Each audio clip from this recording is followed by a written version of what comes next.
भारताचे सरन्यायाधीश सूर्यकांत यांनी भारतातील जे युवक आहेत ते आज अन्यायाच्या विरोधात, भ्रष्टाचाराच्या विरोधात आवाज उठवून सत्ताधाऱ्यांना जाब विचारण्याचं काम करतायत। त्याच युवकांना कॉकरोचची उपमा देऊन त्यांच्या मनामध्ये एक संतापाची लाट निर्माण केली, उद्रेकाची लाट निर्माण केली आणि त्याच लाटेतून कॉकरोच जनता पार्टीचा उगम झाला।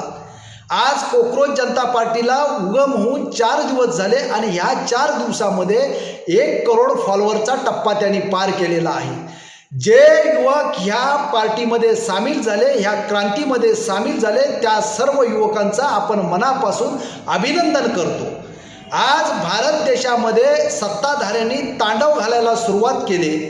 ज्या पद्धतीने सर्वसामान्यांच्या समोर जाऊन अनेक आश्वासनं देऊन खोटं सांगून सत्तेत बसण्याचं काम केलं आणि सत्तेत बसल्याच्या नंतर त्या संविधानिक खुर्ची आणि घटनेची पायमल्ली करून सर्वसामान्य शोषित पीडितांना नाहक त्रास देण्याचा जो काम चालू आहे त्या विरोधात कुठे ना कुठे उद्रेक होणं गरजेचं होतं आणि तोच आज भारत देशामध्ये उद्रेक निर्माण झालेला आहे आणि ह्या उद्रेकातून ही चळवळ एक भक्कम होणार आहे।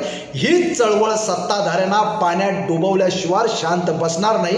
त्यामुळे देशभरात युवकांनी अशा चळवळीमध्ये सामील झालं पाहिजे आणि आपल्या हक्काच्या लढ्यामध्ये स्वतः सक्रिय झालं पाहिजे। आज देशाचं संविधान आणि देशाची ही जी घटना आहे ती जर आबादी राहिली तर तुम्ही आम्ही जगू हे सर्वप्रथमतः सर्वांनी लक्षात घेतलं पाहिजे।